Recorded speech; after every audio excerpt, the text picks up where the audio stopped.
The grand convocation chamber fell deathly silent as Counselor Thexel's voice echoed against the crystalline walls. Why do we fear these humans? They haven't even mastered efficient interstellar travel. His azure scales shifted with irritation as he gestured toward the holographic display of a blue-green planet. For millennia, the Galactic Elders had governed with thousands of complex regulations, yet this one aberration, this unexplained command to never challenge a supposedly primitive species, made no logical sense. Elder Joran rose slowly, his ancient exoskeleton creaking. The chamber's lighting dimmed automatically in response to his agitation. The last elder who dismissed this warning, he rasped, watched half our fleet vanish in an encounter that collapsed an entire civilization more advanced than our own. He approached Thexel, lowering his voice. They didn't even consider it a war. The younger members of the council shifted uncomfortably. Most had never heard details about the ancient prohibition. The oldest among them averted their compound eyes, memories of whispered horrors evident in their body language. "Forgive my directness, Elder Joran," Thexel persisted, his translator implant modulating his tone to convey appropriate deference while maintaining his challenge. But that encounter was over 8,000 cycles ago. Our astronomical surveys show these humans still fight each other with chemical projectiles and combustion engines. They haven't unified their own planetary governance. How could such beings threaten us? Joran's secondary appendages trembled, a sign of extreme stress rarely displayed by one of his station. It is not their technology we fear, young one. Then what? Thexel pressed, aware he was skating dangerously close to formal disrespect. The elder's multifaceted eyes reflected the rotating image of Earth, their potential under pressure. With a gesture, he closed the session, leaving Thexel's question hanging unanswered in the charged atmosphere. Later, deep within his private chambers, Thexel's claw tapped against quantum-secured communications. The Old One speaks in riddles and fears shadows, he whispered to the conspirators on the other end. These humans are either a threat to be confirmed or a myth to be dispelled. Gather our allies. We'll discover the truth ourselves. On his viewport, Earth rotated serenely, its oceans glittering with artificial lights that had only recently become visible across interstellar distances, a primitive species evolving faster than the Elders' predictive models had anticipated. "Counselor," his aide interrupted, entering with a secured data crystal, "I've compiled the classified records you requested on human development timelines." Thexel inserted the crystal into his private console. The display flickered with comparison charts, species development rates across the known galaxy. His inner eyelid flicked with surprise as he noticed the anomaly. Where other species' technological development formed predictable curves over thousands of cycles, the human trajectory shot upward at an impossible angle. From atomic weapons to rudimentary space travel in less than one planetary rotation around their star. He murmured. And now quantum communications just 70 rotations later. His aide's tendrils curled anxiously. The records say they advance fastest when threatened or challenged. Thexel smiled, his scales shifting to a deep violet of ambition. Then perhaps it's time they faced a real challenge. Prepare my ship. I'll propose leading the first official contact delegation myself. Behind him, Earth continued its innocent rotation. Blissfully unaware it had just become the focus of the most dangerous experiment in galactic history. "Containment has failed," announced Elder Sephira, projecting intercepted transmissions that pulsed with complex quantum signatures across the emergency council chamber. "Human communications have reached the Proxima Relay. We must establish official contact before they detect our observation posts." Elder Joran's fist crashed against the council table, sending ripples through its liquid crystal surface. "Observe only. Exchange scientific knowledge if necessary, but absolutely no challenges or provocations." His tertiary eyes swiveled independently to fix each council member with a penetrating stare. Thexel bowed with exaggerated deference while hiding his satisfaction beneath a calm biochemical signature that masked his true emotions from the empathic sensors. As the newly appointed head of the Contact Committee, a position he'd secured through careful political maneuvering, he had already assembled his shadow team. Specialists in psychological warfare and assessment waited in his private chambers, their mission parameters already encoded in untraceable quantum filaments. "We'll follow all official protocols," he assured the council, neglecting to mention the series of disguise tests he'd designed to probe for weaknesses.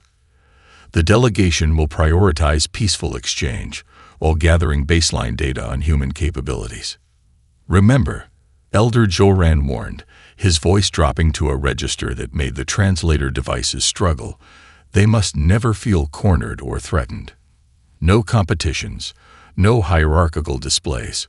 3 weeks of preparation followed, with the contact vessel, the Eternal Wisdom, loaded with cultural specialists, xenobiologists, and diplomatic experts from 17 different species. Beneath the official mission, Vexel's operatives established themselves in key positions, their true objectives known only to him. When the massive Elder ship decelerated into Earth orbit a month later, Vexel expected panic, perhaps military posturing.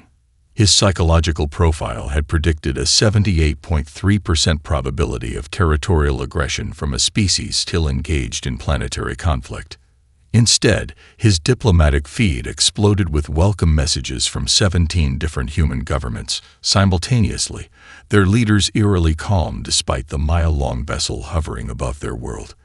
Most unsettling was their immediate offer to host the delegation at a neutral facility they had somehow prepared in mere days, almost as if they had anticipated the arrival. Analysis. Vexel demanded of his senior psychological specialist. Inconsistent with predicted responses, she admitted, her multiple eye stalks blinking in confusion. "Either our models are fundamentally flawed, or they've been preparing for this moment for considerably longer than our intelligence suggested. They want us to participate in something called competitive sports," reported his cultural specialist, entering the command deck with a data pad displaying rapidly scrolling human transmissions. Confusion resonated in her multi-tone voice. "They say it's their primary method of peaceful cultural exchange." Vexel's inner membranes contracted with excitement. A perfect opening. "Accept immediately," he ordered.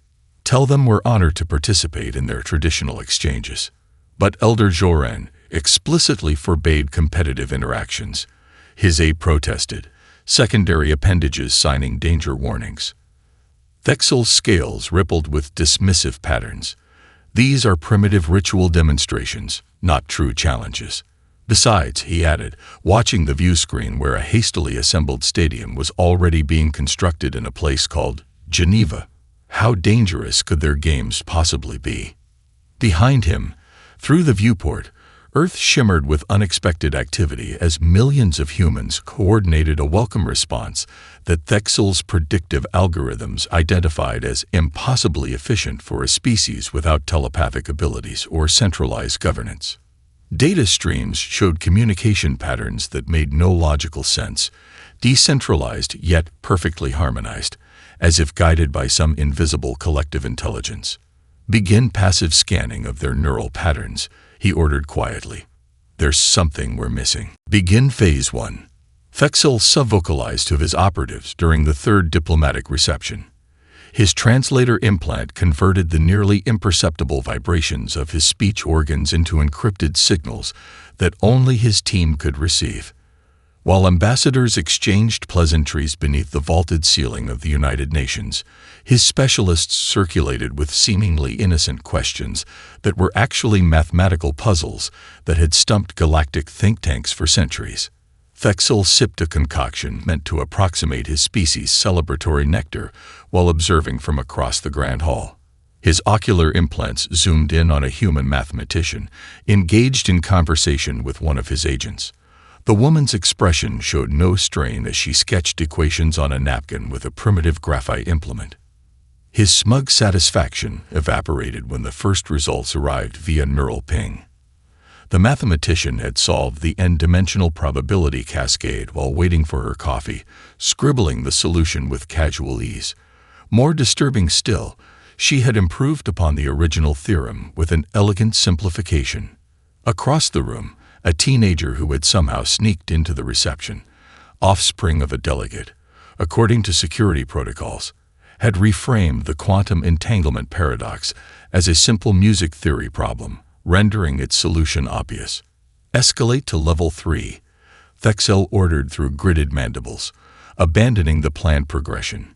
His scales flushed a deep crimson, despite his efforts to maintain biochemical equilibrium. His cultural specialist approach, translucent membranes vibrating with concern. Counselor, the humans are responding with their own challenges. Excellent, Thexel purred. Distribute them to our assessment team. The consequences proved disastrous. 3 elder scientists suffered neural collapses when attempting to process abstract artwork entitled Loneliness in Yellow. Medical scans revealed chaos in their normally ordered neural pathways, as if the artwork had somehow conveyed emotional states incompatible with elder neurology. Another required emergency care after experiencing a poem that somehow conveyed contradictory emotional states simultaneously. The physician's report stated that the patient's higher cognitive functions had attempted to reconcile mutually exclusive concepts, creating a cascading loop that overloaded critical systems. These are not typical responses, Thexel muttered, reviewing the medical data in his private chambers. Either they've developed weaponized aesthetics, or their conceptual frameworks operate on fundamentally different principles than any known species. Desperate to provoke a more measurable response, Thexel authorized the sabotage of water reclamation systems at the Mars colonies, expecting weeks of bureaucratic paralysis that would reveal human crisis management capabilities. 12 hours later, his agents reported the humans had not only repaired the systems, but improved their efficiency by 23% using modified food packaging materials and a biological filtration technique previously unknown to elder engineering. They've turned the sabotage into an advantage, his chief operative reported with undisguised alarm. It's as if the challenge itself catalyzed innovation. They turn obstacles into opportunities. Elder Joren's urgent message flashed across Thexel's private screen, sent through channels that should have been inaccessible. This is how it begins. Stop now. Thexel deleted the message with a contemptuous flick of his claw. The old fool didn't understand. These clever adaptations only proved the humans were worthy opponents, not that they were dangerous. Their responses were impressive, but hardly civilization-threatening. His claw traced the outline of the hyperdimensional trap that would present them with truly insurmountable challenges. On his monitors, data streamed in showing inexplicable spikes in human neural activity across the planet. Somehow, knowledge of the solutions was spreading without direct communication. As if. Thexel froze, a cold realization dawning.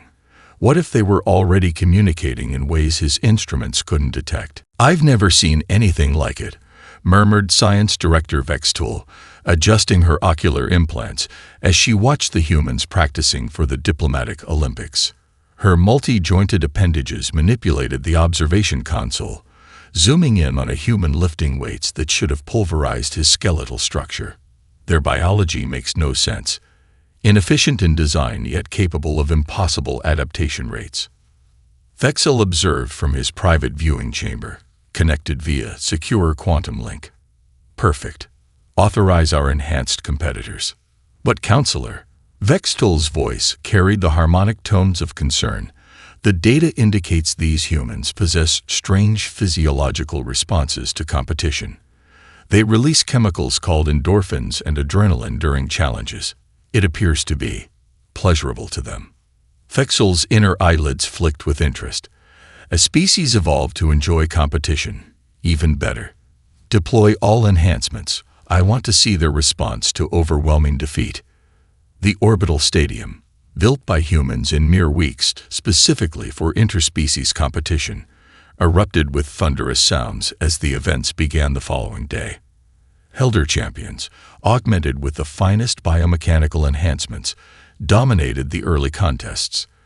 Thexel watched with satisfaction as his representatives shattered human records in feats of strength, speed, and precision. Most disturbing, however, was the human response. Their spectators, rather than becoming demoralized, roared with even greater enthusiasm after each defeat. Monitoring equipment detected increased neural activity throughout the crowd, not signs of fear or submission, but patterns consistent with intense learning and analysis. They're enjoying losing. Vextel's confusion was evident in the harmonic disruption of her voice. By the fourth day, the pattern shifted. Human competitors, having studied elder techniques, began winning events through unexpected adaptations. In gravitational wrestling, they used techniques that sacrificed short-term advantage for surprising reversals. In precision targeting, they employed probabilistic grouping rather than the mathematically optimal patterns used by elder champions. When athlete Commander Krex was defeated in the final gravitational wrestling match, Vexel received a private alert from his monitoring team. The defeated elder had secretly activated prohibited neural enhancers for the rematch, and won with a display of dominance that silenced the human crowd temporarily. That evening, Vexel received alarming footage. The human team, rather than filing formal protests about the illegal enhancement, had gathered in their quarters where they were constructing crude versions of the neural technology using salvaged parts from entertainment devices and medical scanners. Impossible. Vextel whispered as they watched the humans reverse engineer in hours what had taken elder scientists decades to perfect. They're not copying. They're improving the design. Their enhanced competitor not only defeated Krex the next day but demonstrated capabilities the original technology couldn't achieve. An adaptive response pattern that learned from each movement exchanged in the competition. In the observation box, Elder Joran somehow materialized despite not being on the official delegation list. He gripped Vexel's arm with surprising strength. "You fool," he hissed, pointing to biometric scans of the human spectators displayed on a nearby monitor.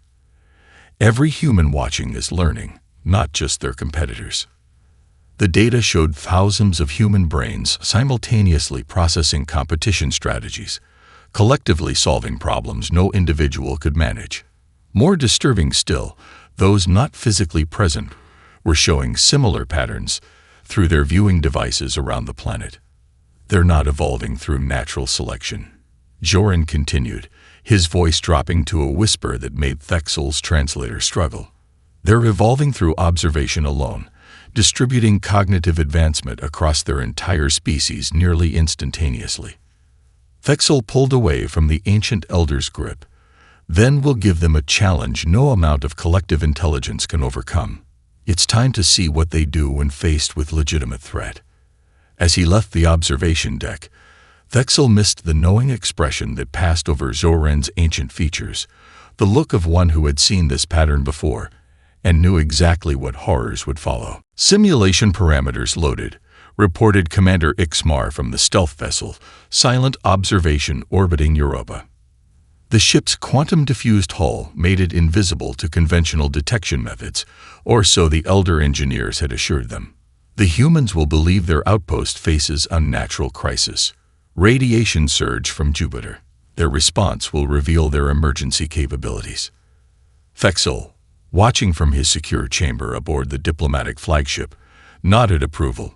His scales had taken on a deep indigo hue, a sign of intense focus among his kind. Proceed. The feed flickered as energy beams, not the approved simulation emitters, lanced into the ice-bound human settlement. The operator's secondary appendages jerked in shock as his control board indicated actual weapons discharge, rather than the harmless light-based simulation tech they had prepared. Alarms blared through Vexel's command center.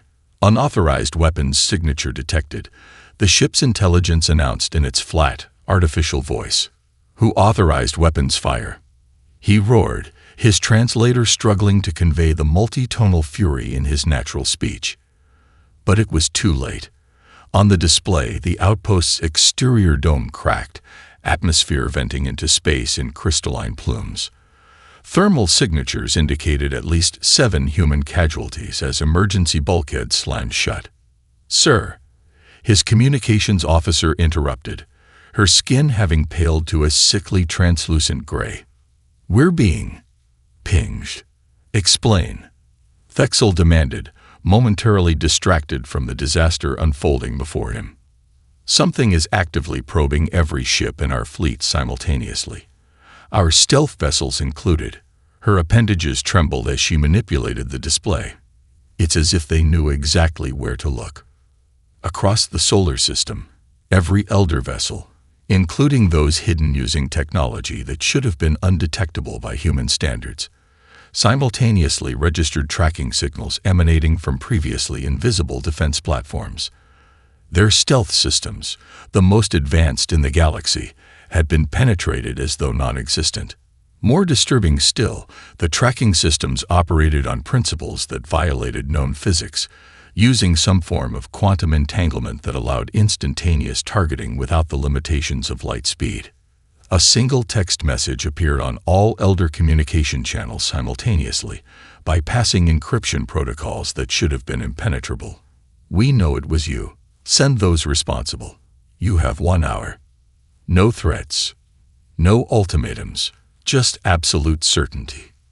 The attack was unauthorized, Thexel whispered, genuinely shocked as he reviewed the command logs.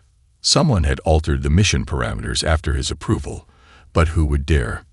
Elder Zoran broke protocol, transmitting directly to Earth's Unified Defense Command from his personal vessel. "We offer immediate reparations and surrender of those responsible for this unauthorized aggression. This attack does not represent the will of the Elder Council." But Thexel, locked in his command center and suddenly aware that his political position hung by a thread, refused to accept defeat. If he admitted failure now, his career would be over. Worse, the Elders would retreat from humanity, never learning their true capabilities or weaknesses. Deploy the reserve fleet. He ordered his loyal commanders through a secure quantum channel that bypassed the flagship's systems. Overwhelming force is the only language primitive species truly understand. We'll demonstrate our superior capability, and they'll have no choice but to negotiate. As his ships moved into attack formation, Thexel's tactical display revealed something impossible. The humans had somehow detected and locked weapons on vessels that hadn't even decloaked yet. And most disturbing of all, the human defense grid had reconfigured itself in the last 15 minutes into a pattern that perfectly countered his planned attack strategy. It was as if they had read his mind. On Earth, in a deeply buried command center, a young lieutenant watched the alien fleet's movements on a holographic display. "They're actually going to attack," she said, sounding almost disappointed. "Just like the simulations predicted." The general beside her nodded grimly. "Activate the defensive grid. Protocol awakening is now in effect." Admiral Thexel watched in disbelief as the battle unfolded on his command screens. The elegant attack formation he had spent decades perfecting in military simulations had dissolved into chaos in minutes. Cruiser Division 7 reports complete weapons failure. A tactical officer reported, voice cracking as the harmonic undertones of panic disrupted her speech patterns. Their plasma manifolds simply deactivated. Engineering can't explain it. The humans. Another officer interjected, multiple eye stalks swiveling between different monitoring stations. "They're not countering our weapons. They're adapting to them. Each attack only works once before they develop countermeasures." Thexel's inner membranes constricted with growing horror. This wasn't possible. Human military technology had been comprehensively surveyed. They shouldn't have quantum adaptive shielding, much less the processing power to analyze and counter Elder weapon systems in real time. More disturbing was their battle coordination. Human ships operated independently yet somehow maintained perfect strategic harmony without detectable communications. When Elders deployed a pincer movement against Earth's orbital defenses, humans countered with 37 different defensive formations simultaneously, making prediction matrices useless. "How are they communicating?" Thexel demanded, slamming his primary appendage against the tactical display. "Find their command frequency." "There isn't one," his communications specialist replied, her scales shifting to the pale blue of existential dread. They're operating as independent units, yet somehow perfectly coordinated. It's as if. As if what? Thexel hissed. As if they share a collective consciousness during combat, but maintain individual decision-making capabilities. On the main view screen, a human destroyer simply vanished as an Elder cruiser fired its main weapon, only to reappear behind the cruiser, unleashing a barrage that somehow passed directly through the Elder vessel's shields as if they didn't exist. Deploy the quantum severance weapon, Thexel ordered desperately, entering his personal authorization code into the command console. The forbidden technology, capable of severing the quantum connection between particles, could render entire regions uninhabitable. Target their North American command center. His weapons officer hesitated, secondary appendages signing warning symbols. That violates 17 galactic treaties, she whispered. Do it, or I'll find someone who will. Thexel roared. The weapon detonated above North America, reality rippling visibly as it took effect. But instead of the expected devastation, the sensors showed something impossible. The affected region was shifting partially out of phase with normal spacetime, the attack's energy bleeding harmlessly into another dimension.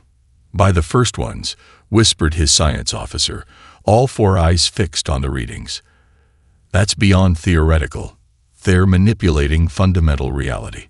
Our most classified research divisions haven't achieved even preliminary success with phase-shifting technology. Elder Joran's face appeared on every screen aboard the flagship, overriding all security protocols with ancient override codes Thexel hadn't known existed. The Elder's typically composed features showed signs of rarely displayed emotion, profound sadness. I am assuming emergency control of all Elder forces, he announced, his voice resonating with authority that made even Thexel's rebellious soul quiver. Stand down immediately. He fixed Thexel with ancient eyes that suddenly seemed terrifyingly aware. The humans were never confined to protect us from them, he said as the battle ceased around them. They were separated to protect them from premature awakening. We have been their guardians, not their jailers, until they were ready to reclaim what they once were. On the screens, human vessels had ceased fire but maintained perfect formation, a display of mercy more frightening than any aggression could be. What are they? Thexel whispered, his ambition finally giving way to genuine awe. Something we helped bury long ago, Joran answered softly. Something that is now remembering itself. And thanks to your provocations, they're remembering far sooner than was safe for any of us. The Grand Council Chamber of the Elders had never been assembled outside their homeworld.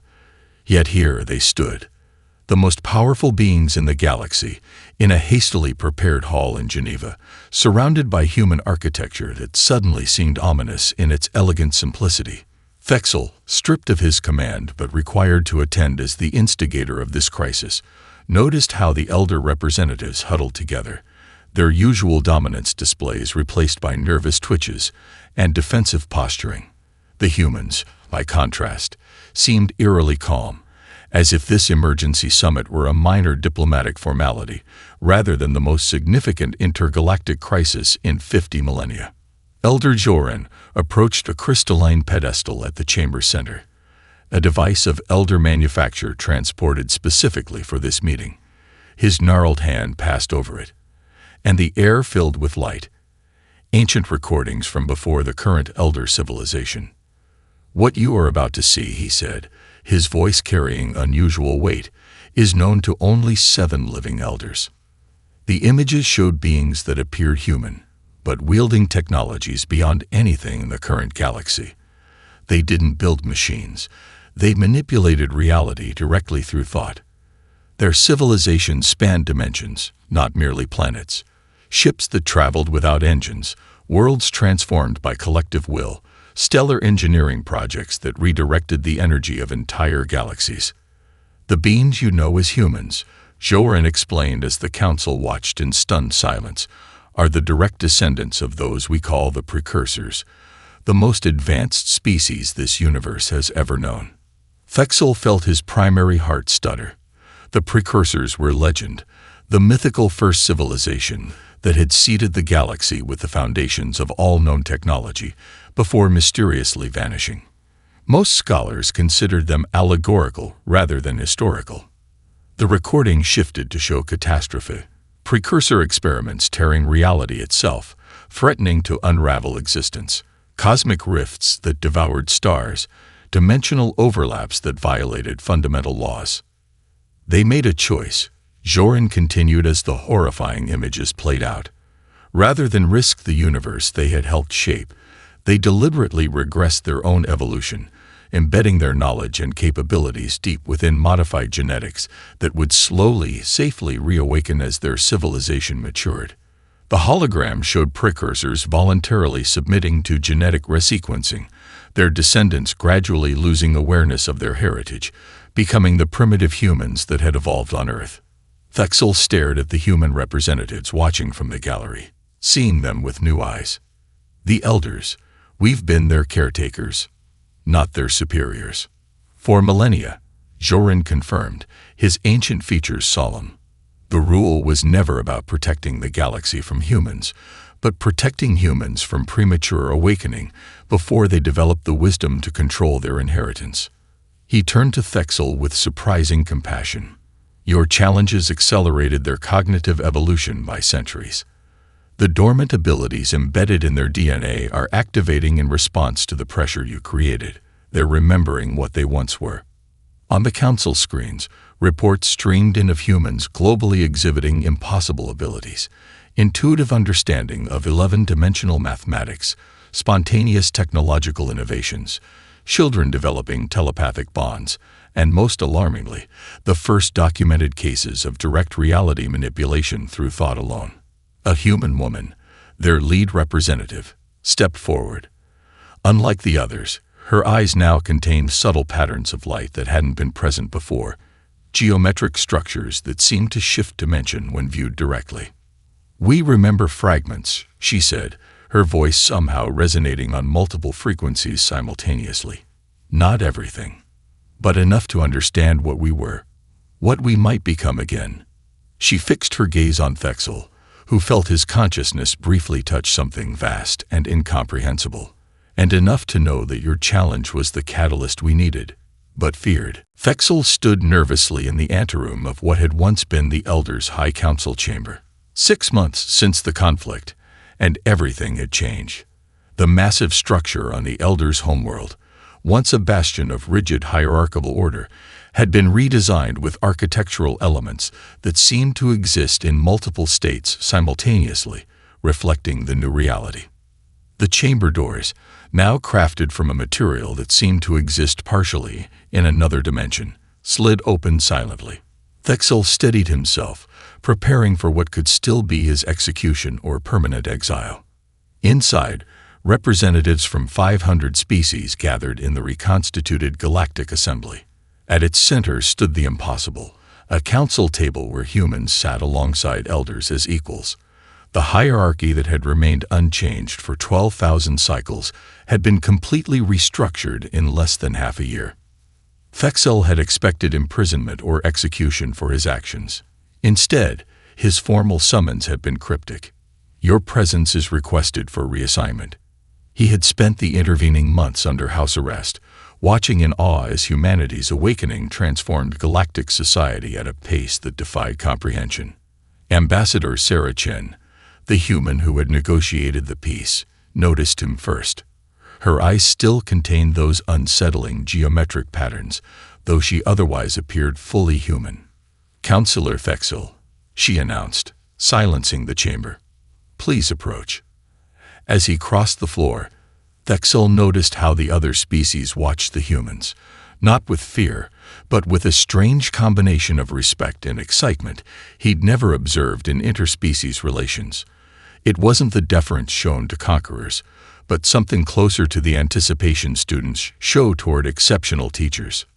"You sought to challenge humanity to prove our weakness," Chen said when he reached the council table. "Your actions accelerated our awakening by centuries. Now we need someone who understands both what we were and what we are becoming." She extended her hand, a human gesture of connection. You will become the first elder to train directly with humanity's reclamation directive. Elder Joran, now wearing the simple robes of an advisor rather than a ruler, leaned forward. The humans don't seek vengeance or domination. Thexel. They seek balanced growth, even for those who wronged them. Why not punish me? Thexel asked, genuinely confused. I nearly triggered a catastrophic war. Because, Chen replied with an enigmatic smile. You challenged us exactly as we needed to be challenged, not with destruction, but with pressure that forced adaptation. You've proven yourself the perfect catalyst. Later, from the observation deck of a human vessel unlike any he'd ever seen, a ship that traveled through folds in reality rather than conventional space. Thexel watched alongside his new human mentor as a distant star system glowed with activity. There, under human guidance, a previously stagnant civilization was experiencing its first renaissance in millennia through carefully designed competitive challenges. Your species feared competition, his mentor explained, seeing it only as destructive. Our evolutionary path taught us differently. On Earth, cooperation and competition coexisted. Predator and prey, rival tribes, competing nations, all forcing adaptation while requiring cooperation within groups.